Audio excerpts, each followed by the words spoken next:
What's up, everyone? I'm Jenny. And I'm Jessie. You're listening to Milkshakes and Ghosts.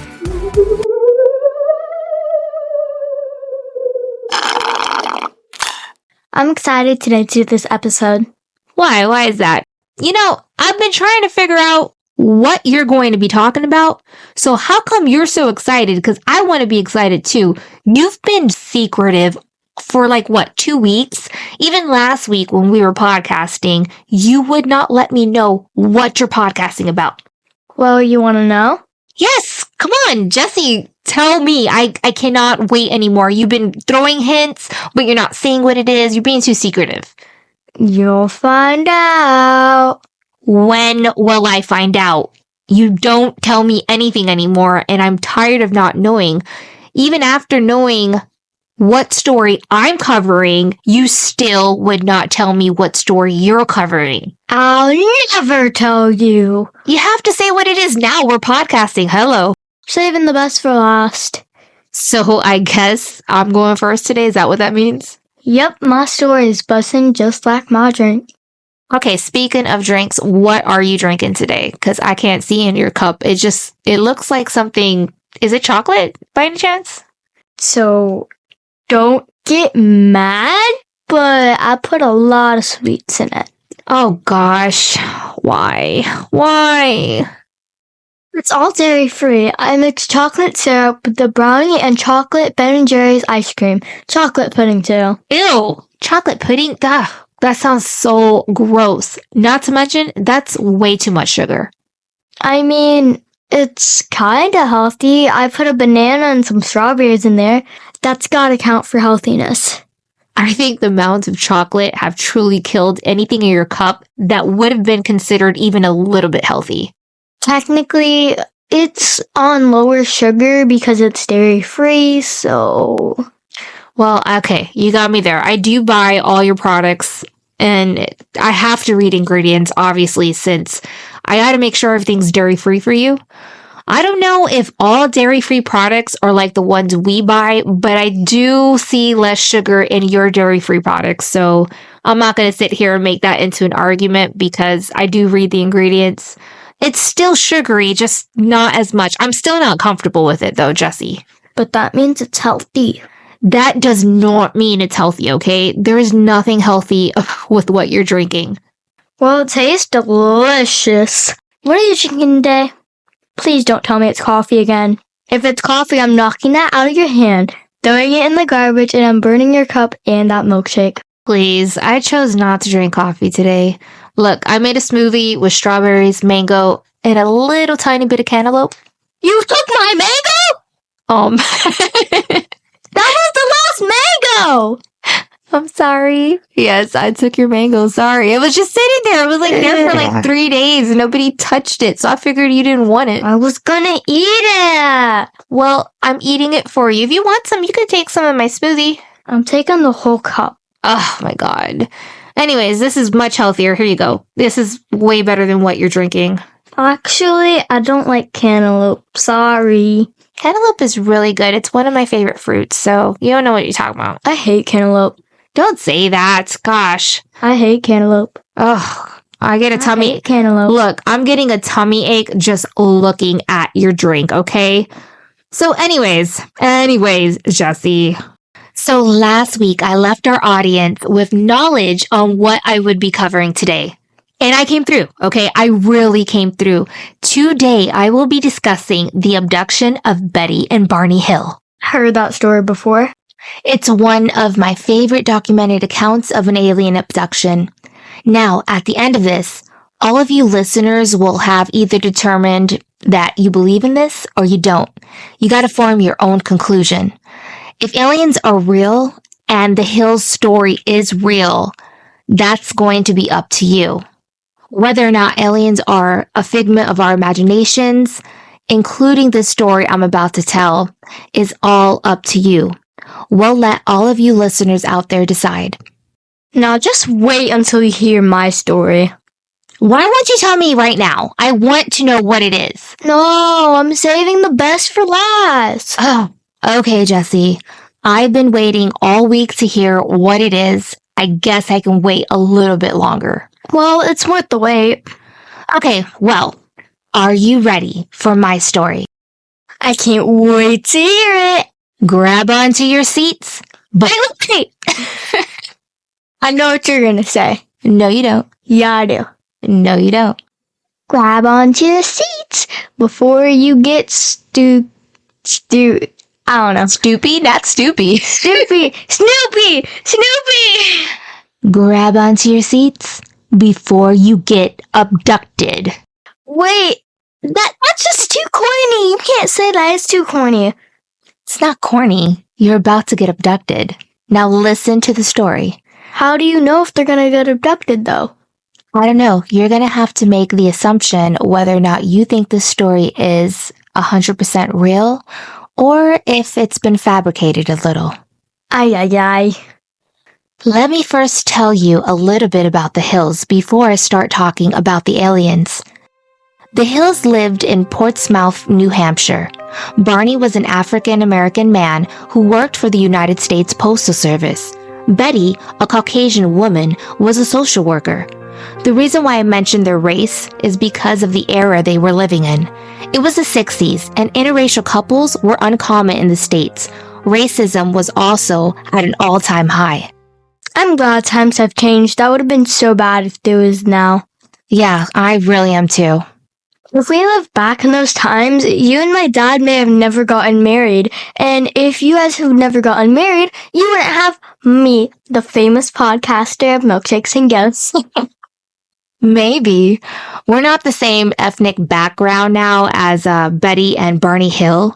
However, we're still an interracial couple, so I don't think we would have lived in the same area. That's a scary thought. Then I would have never been born. My beautiful face of mine.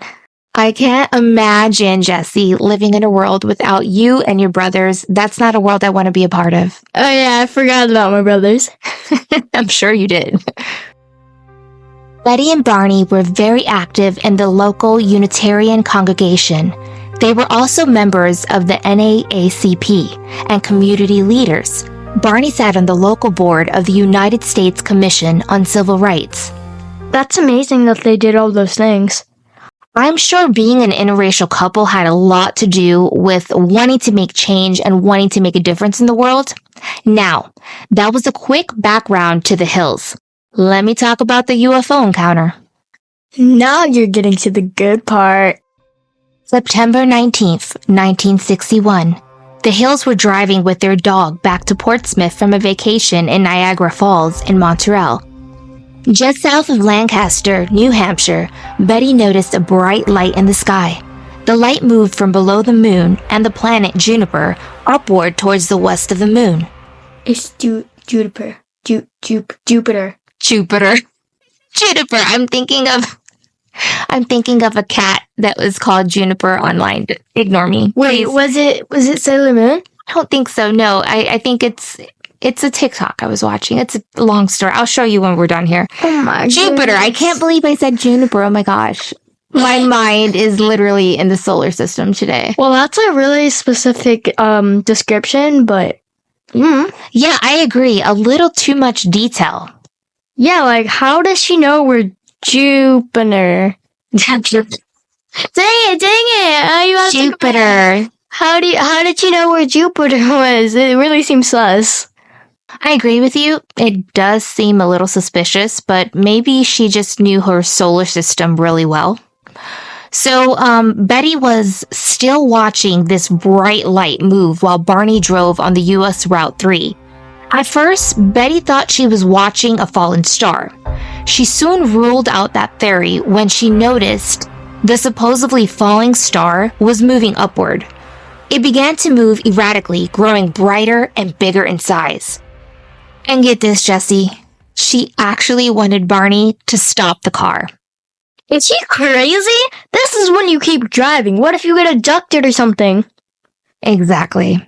A lot of times, though, curiosity takes over general logic, kind of with us and this podcast and ghost hunting. Same concept when, we're going to all these paranormal places and we're curious. We hear a noise, we run towards it, not away from it. Curiosity usually outweighs everything else. Facts. Yeah, I remember one time I was watching this YouTube short, and then there was like these people, and when they saw like people were trying to jump scare them, they went towards it and they were trying to fight them. Okay, violence is not the solution. I mean, they couldn't do that if it was a ghost, though. I mean, you never know. You can't just be punching the air. You can't fight a ghost. All right. So Barney finally stopped the car. Betty quickly grabbed her binoculars to take a closer look. She witnessed an odd-shaped craft flashing multicolored lights traveling across the face of the moon. Because her sister had several years earlier said flying saucers were a thing, Betty thought it might be that after she was carefully observing this thing. Through binoculars, Barney observed what he reasoned was a commercial airliner traveling towards Vermont on its way to Montreal. He soon changed his mind as the craft churned and rapidly descended in his direction. Barney's mouth dropped in shock as he realized this was not at all a plane. Barney and Betty got back in their car and continued driving on a quiet, isolated road. At one point during their drive, the object passed above a restaurant and signal tower. They both witnessed this object as it rotated. The couple watched as the bright, silent craft moved erratically and bounced back and forth in the night sky. About 1 mile south of Indian Head, they said the object rapidly descended toward their vehicle, causing Barney to stop in the middle of the highway. The huge silent craft hovered about 80 to 100 feet right above the car, taking over their view from the front windshield. Barney got out of the car. He touched his pants pocket to make sure his pistol was there. He stepped away from the vehicle and moved closer to the object with binoculars in his hands. Why would you leave the car? No! Curiosity or not, observe from a distance. Don't come closer to it. Don't get out the car. You can get abducted. You can get hurt. Oh my gosh! I'm in agreement with you. I wouldn't get out the car for a lot of reasons. I guess I'd be more scared of getting abducted from a human being, a person, because people are scary. People are the real monsters, so to speak. But I don't know if I'd stay in the car for this, Jesse. I think I might just get out and want to take a closer look. Now, back to Barney. While he was using the binoculars, he claimed to have seen 8 to 11 humanoid figures who were peering out of the craft's windows, seeming to look at him. In unison, all but one figure moved to what appeared to be a panel on the rear wall of the hallway that encircled the front portion of the craft. The one remaining figure continued to look at Barney and communicated a message telling him to stay where you are and keep looking. Stay where you are. Keep looking. Barney had a recollection of observing the humanoid forms wearing glossy black uniforms and black caps. Red lights on what appeared to be bat-wing fins began to telescope out of the sides of the craft, and a long structure descended from the bottom of the craft. The silent craft approached to what Barney estimated was within 50 to 80 feet overhead and 300 feet away from him. I feel like everything is too specific. Measurements and planets, it's like really sus in here. I'm glad you're paying attention, Jesse. All these details that you're listening to are going to help you develop your own conclusion at the end of this, which is really important. I don't want you just to hear a story and be like, oh yeah, if they think it's the truth and it's because I'm hearing it and I'm reading about it. No, I always want you to question and challenge everything you hear in life. I'm now going to discuss what it was like for Betty and Barney after they got home from this experience. They arrived home just after dawn. Betty and Barney had very strange impulses and sensations that they just couldn't explain. Betty insisted their luggage be kept near the back door rather than in the main part of the house. Their watches stopped working, and from that point on would never work again. Barney said that the leather strap from the binoculars were torn, though he could not recall it tearing. The toes of his best-dressed shoes were scraped. Betty feared radiation poisoning, so her and Barney took long showers to remove possible contamination. When they were done with their showers, each drew a picture of what they had observed. They then tried to reconstruct the chronological order of the strange events they had encountered. At the time of the encounter, they both recalled buzzing sounds. Immediately after hearing the buzzing sounds, their memories became incomplete and fragmented. They recalled the encounter but could not recall how they got home. After sleeping for a few hours, Betty awoke and placed the shoes and clothing she had worn during the drive into her closet, observing that the dress was torn at the hem, zipper, and lining. Later, when she retrieved the items from her closet, she noticed a pinkish powder on her dress. She hung the dress on her clothesline and the pink powder blew away, but the dress was noticeably damaged. Maybe it was some kind of alien residue that they probably should have tested to see if an alien DNA was on it. It's funny that you mentioned that because over the years, 5 laboratories have conducted chemical and forensic analysis on this very dress. Well, what did they find? Now, I'll get back to that in a moment. You gotta be patient, just like I'm being patient with what your story is. Also, before I forget to mention it, there were shiny overlapping circles on their car's trunk that had not been there the previous day. Betty and Barney experimented with a compass. They noticed when they moved closer to the spot, the compass needle would whirl rapidly. But when they moved a few inches away from the shiny spots, it would drop down. That's really weird.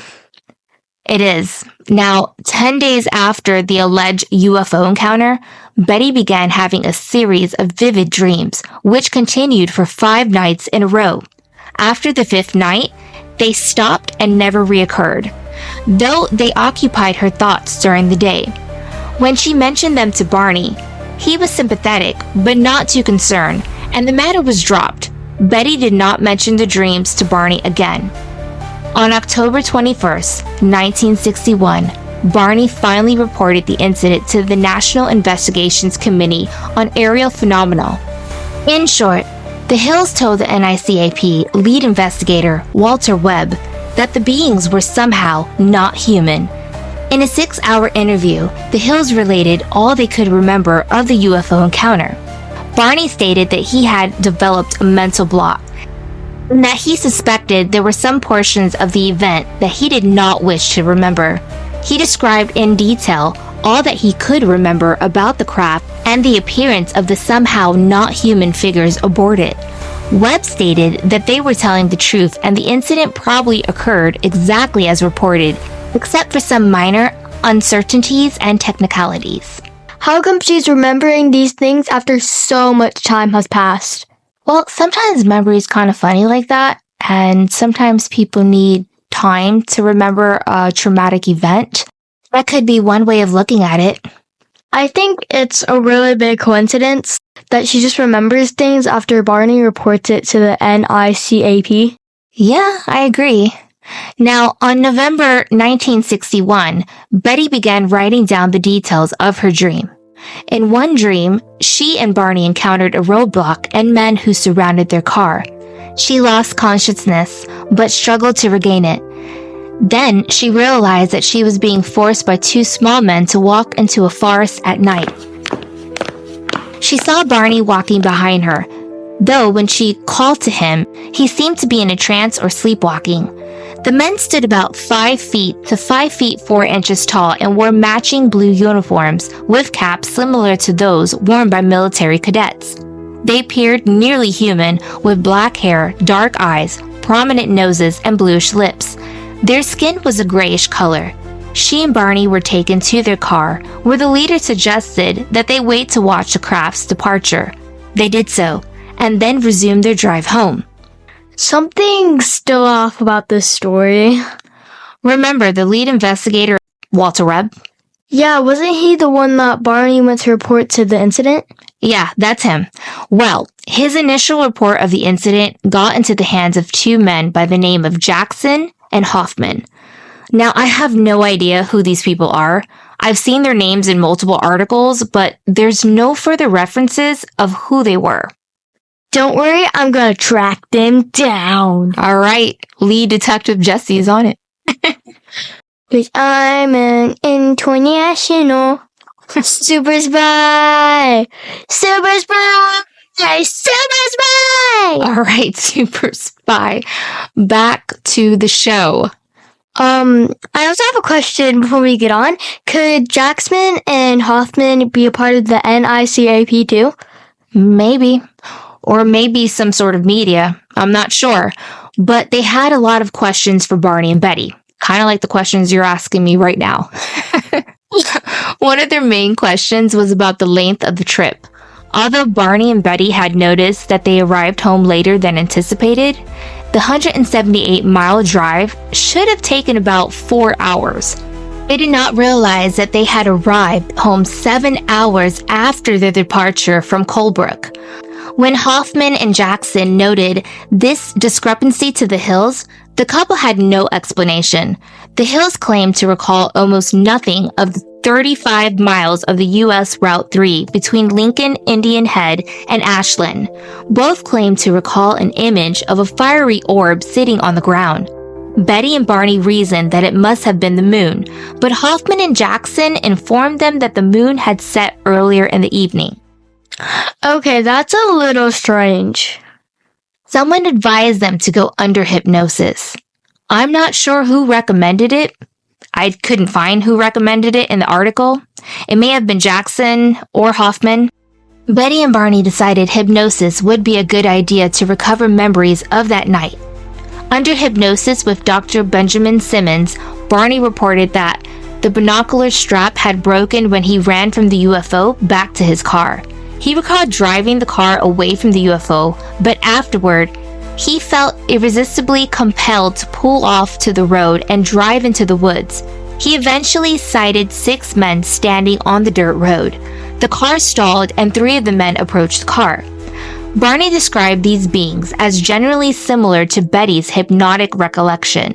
He said the beings stared into his eyes with a terrifying, mesmerizing effect. Under his first hypnosis session, Barney said, "Oh, those eyes. They're in my brain. And I was told to close my eyes because I saw 2 eyes coming close to mine, and I felt like the eyes had pushed into mine." After attending his second hypnosis session, Barney stated, "All I see are those eyes. I'm not even afraid that they're not connected to a body. They're just there. They're just up close to me, pressing against my eyes." While Betty reported a conversation with the leader in English, Barney said that he heard them speaking in a mumbling language he did not understand. Betty also mentioned this detail. The few times they communicated with him, Barney said it seemed to be through his thoughts only. So the aliens were communicating telepathically? Yes, that's exactly what they were doing. I'm not sure Barney understood that word at the time, but that's exactly what it is.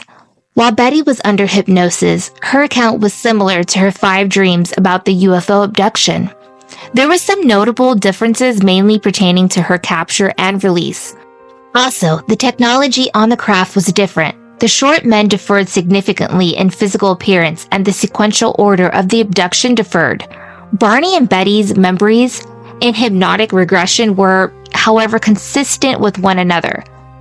When the series of hypnosis sessions were complete, Simon wrote an article about the Hills for the journal Psychiatric Opinion, explaining his conclusion that this case was a singular psychological aberration. So Dr. Simmons basically thought it was all in their minds? Exactly, as do I. I don't believe Barney and Betty are lying, however. I believe they believe something happened to them. I'm not really sure what happened to them, but I think it could all really be fake. But when they were under hypnosis, it felt like it was kind of real, but I'm not really sure right now. Do you know what happened to Barney and Betty Hill after all of this? Yeah, the Hills went back to their regular lives. They both discussed what had happened to them with friends, family, and the occasional UFO researchers. But they didn't really make a lot of effort to seek fame and fortune from this experience.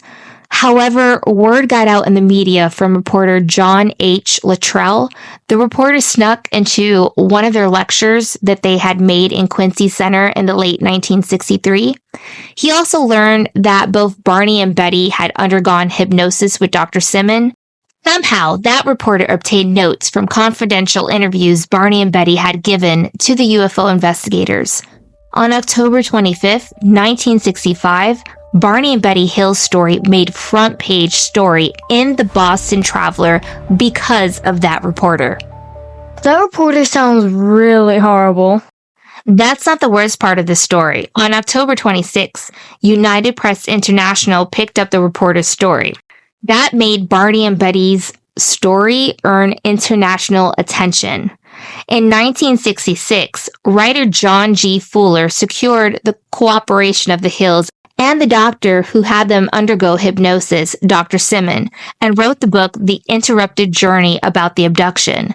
The book included a copy of Betty's sketch and the star map. The book was a quick success and went through several printings.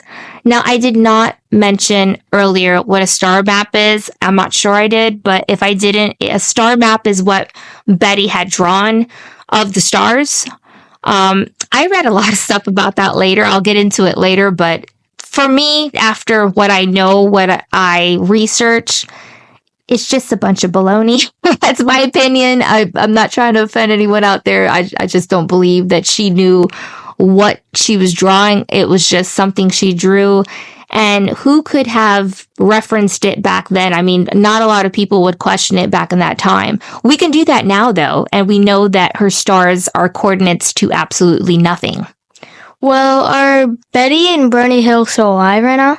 That's a really good question. Sadly, no. Barney died of a cerebral hemorrhage on February 25th, 1969. He was only 46. After which Betty went on to become a celebrity, believe it or not, in the UFO community.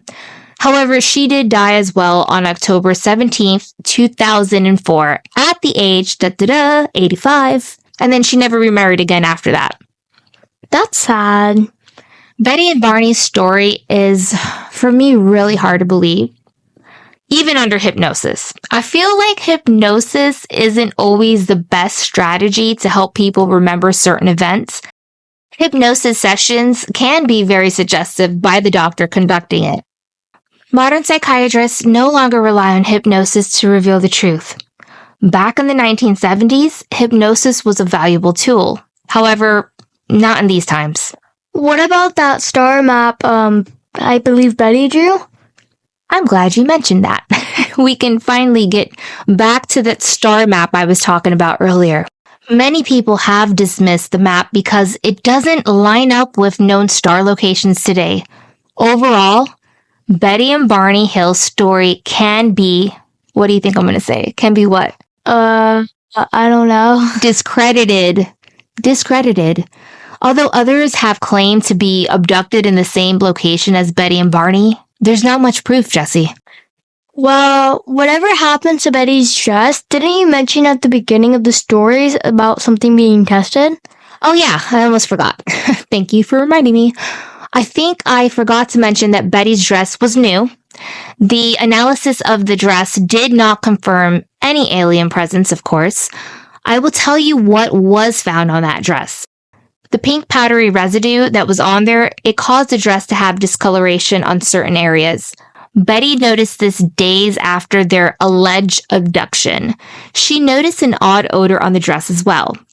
She claimed that it was the same smell from the spacecraft occupants.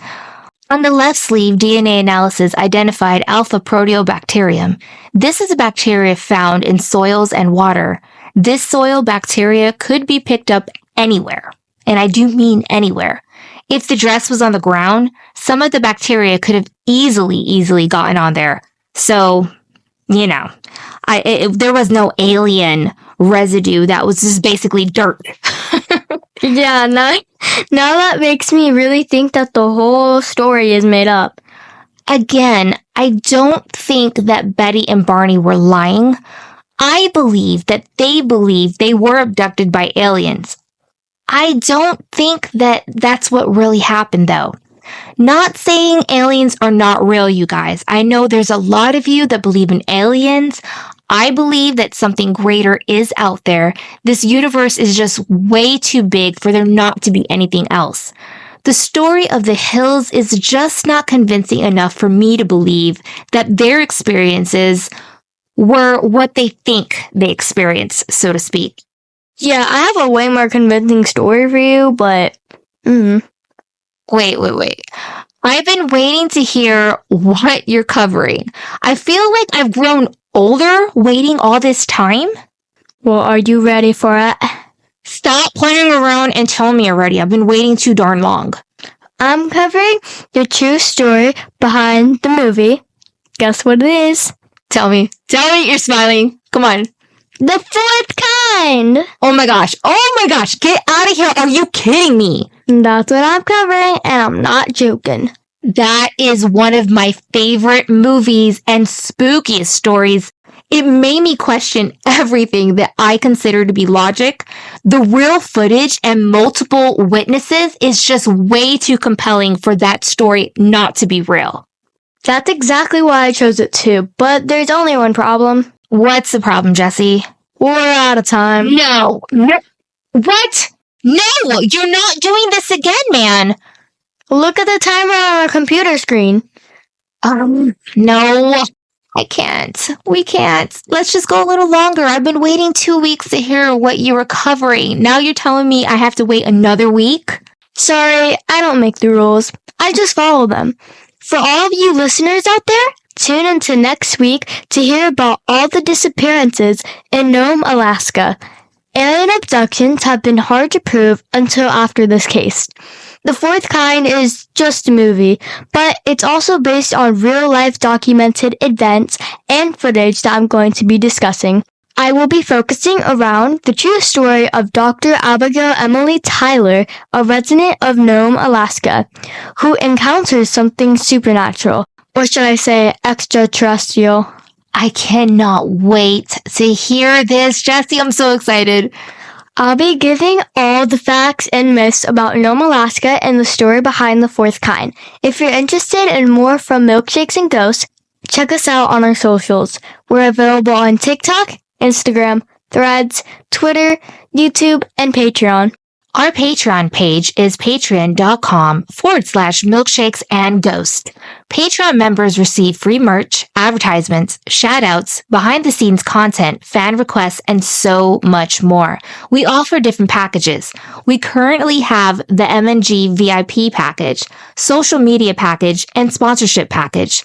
They all offer similar yet different things, so take a look. Also, my new series, Whispers, is only in the Patreon page. Whispers is a mini-series that I wrote, directed, acted, and produced. So check it out and give me a big thumbs up for it. I will link all our socials in the show notes. Now, I want to give a shout out to our Patreon VIP members.